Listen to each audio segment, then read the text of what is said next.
Hello, my name is Kelsey Peacock, and I will be discussing Chapter 14, which is about fraud against organizations.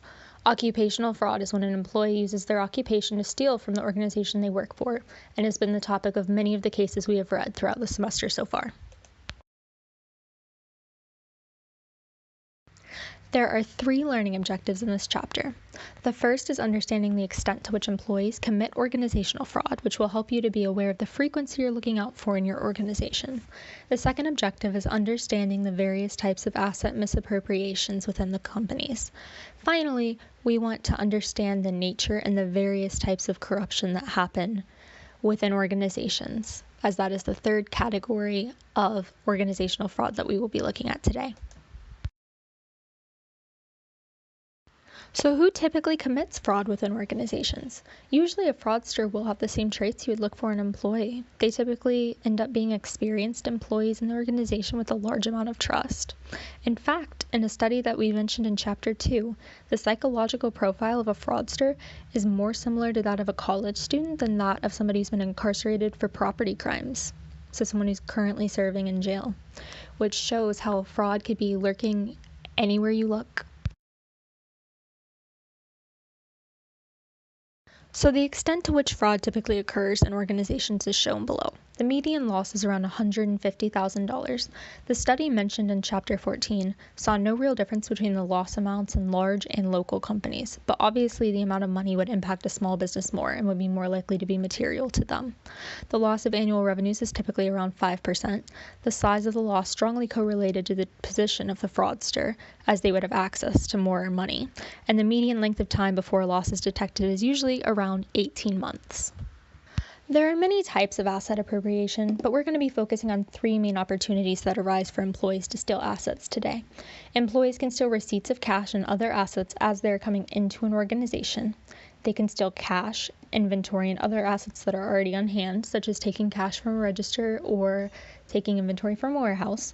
Or finally, they can commit disbursement fraud by having the organization pay for something it shouldn't pay for, or pay for too much for something that they actually do need.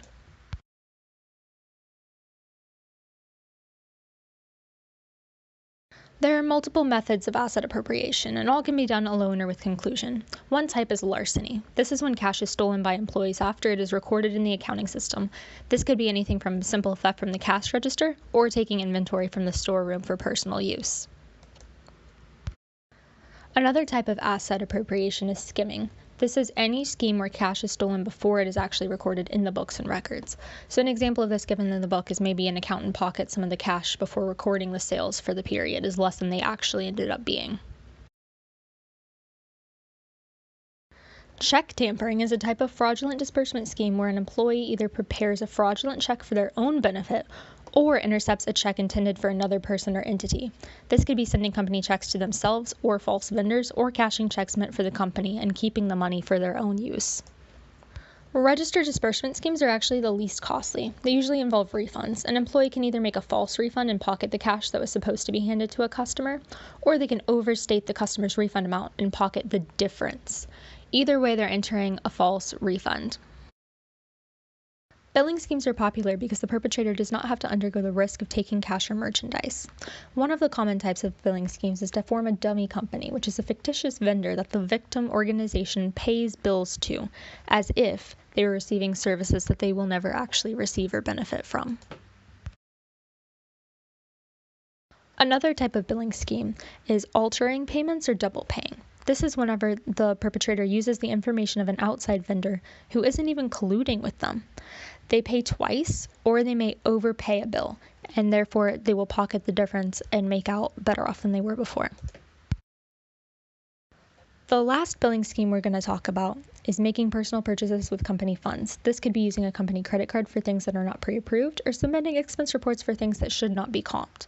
We have an example of this coming up in a YouTube video that we're going to watch now. A big investigation underway on campus tonight. Police believe a University of Arizona employee stole thousands of dollars from the school. News 4 Tucson, Sam Salzuelo has our investigation. You'll see it only on 4.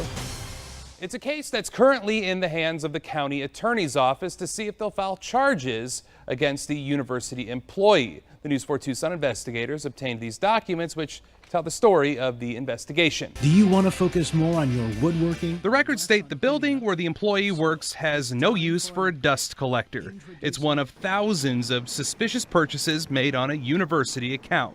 The warrant states that the employee approved his own purchases as long as they were under $5,000. In fiscal year 2015, he spent more than $20,000. In 2016, he made almost $48,000 in purchases. In 2017, it was almost $43,000, and so far this year, almost $47,000. According to records, some of the expenses listed appear to be legitimate, but they also reveal that this year he bought 9 ladders in about 1 month. A university supervisor said he couldn't find any of those ladders. The university did an internal investigation and gave the information to UAPD. Police served warrants to search his home and a commercial storage site. According to the documents, they found nearly 2,000 items belonging to the university. We'll bring you the latest on this story as soon as it becomes available. Investigating for you, Sam Salzwedel, News 4 Tucson. Expense disbursement schemes are similar to billing schemes where the perpetrator produces false documentation. There are 4 main types, with the first being mischaracterization. This involves making a personal expense look like a business expense, such as claiming a personal lunch as a business lunch or a personal trip for a hotel as a business need for a hotel. Our second type of expense disbursement scheme is overstatements. These usually involve doctoring a receipt or supporting documentation so the perpetrator looks like they paid more than they actually did for a legitimate business expense. This is so that they can pocket the difference and make out, again, better off than they were before. Our third example would be fictitious expenses. These usually involve creating entirely fake support documentation rather than just tampering with it as we would have in the mischaracterization example.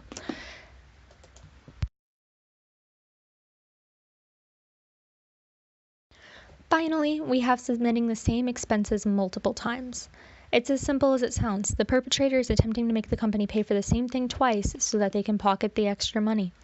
Unfortunately, a lot of people are unobservant, and that's how these expenses end up getting approved multiple times. Payroll disbursement schemes also have 4 major categories. Our first one will be ghost employees. This involves adding false employees to payroll, inputting timekeeping and wage information, and having an account or address for paychecks to be issued to. We're going to watch a video now about the government and their ghost employees for pensions.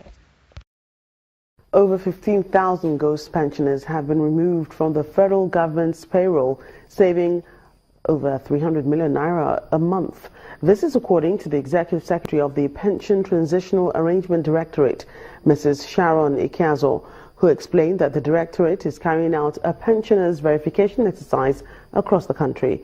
She added that more will be weeded out when the exercise is concluded in the Southwest in July this year. PTAN, in collaboration with ICPC and the banks, had removed 15,600 pensioners from their payroll that had no BVN. But for genuine pensioners that had BVN and were affected by this exercise, they have contacted us and we have asked them to bring in their bank BVN slip, the printout they get from the bank, and we payroll them back. Legacy pension funds amounting to 19 billion 137 million 694,000 have remained in the custody of insurance companies. We have issued demand notices to the insurance companies for the transfer of the outstanding funds into our dedicated e-collection accounts. We opened the TSA account with the central bank for the recovery of these assets. The agency, amidst all its challenges, we continue steadfastly to pursue the improvement of the welfare of pensioners under our management. A second type of payroll scheme is falsifying hours and salary. This is the most common method.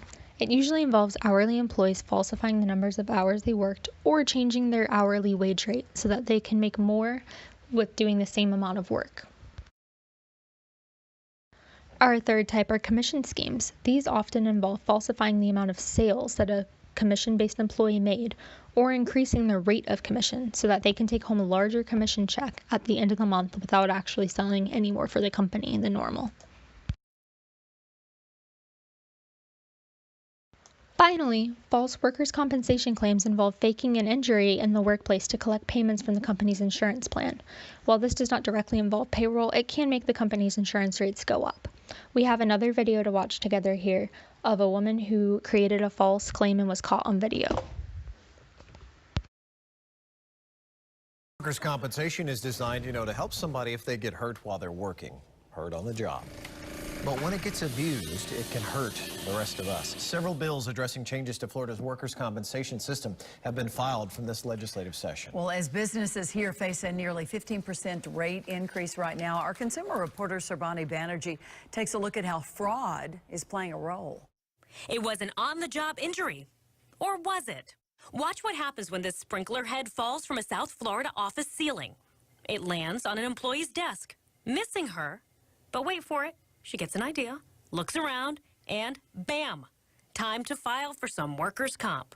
Her employer's insurance company got suspicious and referred the incident to Florida's Division of Investigative and Forensic Services. Detectives requested this security cam footage, which we watched with the department's Lieutenant Doreen Rivera. You saw her kind of look around, Yeah. pick it up, and whack herself on the head with it. Yeah, so she's basically staging an injury. Is that commonplace? I mean, this seems pretty wild. This is one of the typical types of claim fraud that occurs. But claim fraud is only the tip of the iceberg. When it comes to abusing workers' comp, many times it's not the employees, but the businesses bilking the system by lying about how many people they employ and how risky the work is to avoid buying insurance. Not having it is a felony. So it is very serious. And why is it serious? Because if a worker, an employee gets injured on the job and there's no coverage, they're going to have to cover their own medical costs. And the medical bills can be, staggering. Lieutenant Rivera says her department has found the major abusers to be in the construction industry, where she says there's a new scheme trending. It's well identified down south. Now we're seeing it up here. And, that is basically when a business is created for the purposes of taking out a minimal workers' comp policy. She says contractors are paying a fee to these so-called shell companies to use their workers' comp and not purchase their own, meaning a lot of people could be hidden under a policy designed for a few, defrauding the insurance company. When they're defrauded, eventually that cost is going to be trickled down to higher overall premiums for businesses, and it's going to eventually trickle down to the consumer as well. Whether it's the employee or the business committing workers' comp fraud, authorities warn that the person getting hit with higher costs is you. As for the woman in this video, Shayla Veronica White, she was convicted for workers' comp insurance fraud, a third-degree felony, and sentenced to 18 months probation. She didn't have to pay any restitution because they caught the claim before any benefits went out to her. I'm Sarbani Banerjee, Fox 13 News. We're now moving on to our third and final learning objective, which is understanding corruption in the workplace. This is one of the oldest types of white-collar crimes known in the world and can be broken down into different types of schemes, similar to the way that we discussed asset misappropriation. We'll also have another video to go through, just the same as we did before, with real-world examples.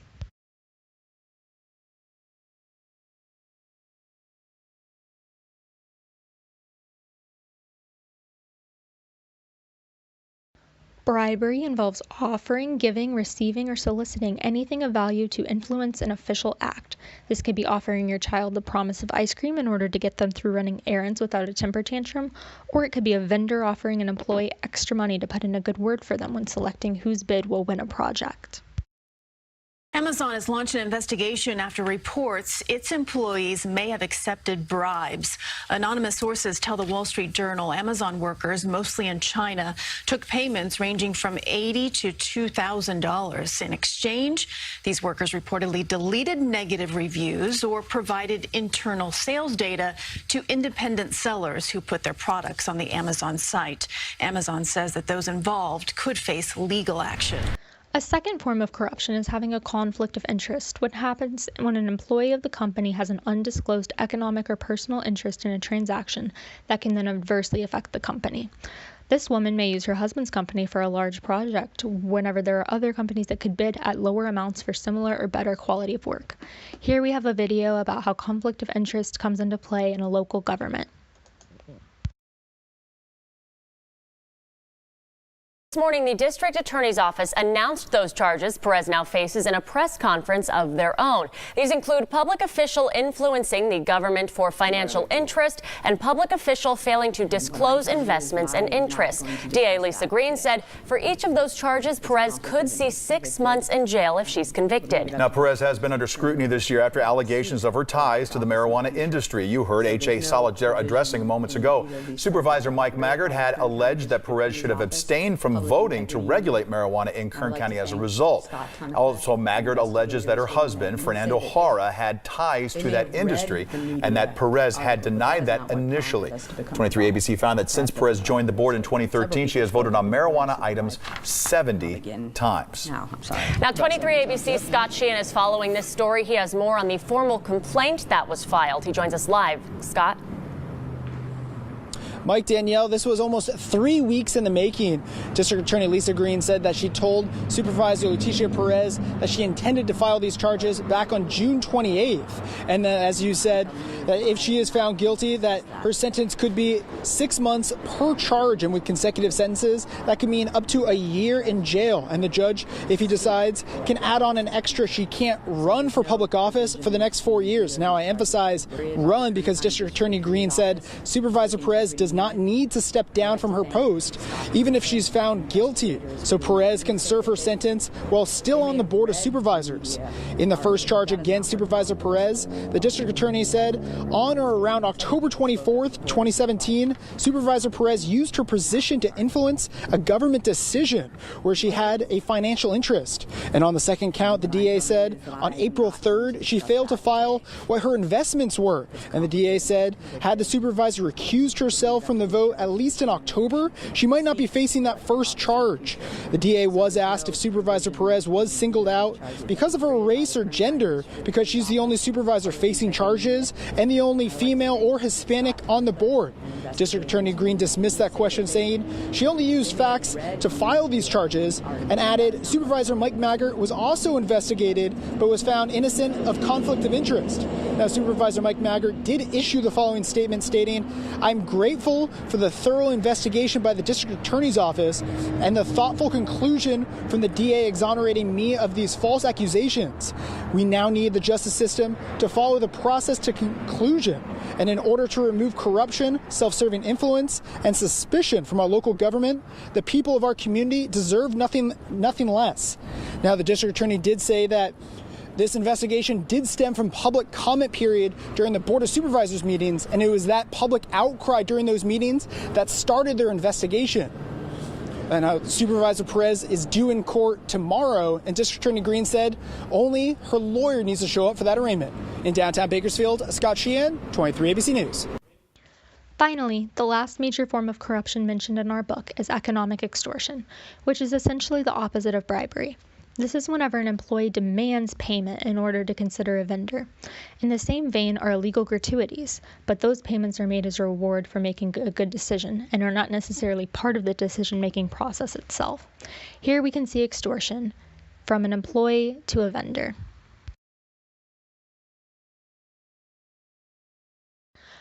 I hope that you learned something new with regards to Chapter 14 and appreciated the real-world example videos that I put in throughout the slides. I hope that we can all learn from these people's mistakes in order to be more prudent accountants.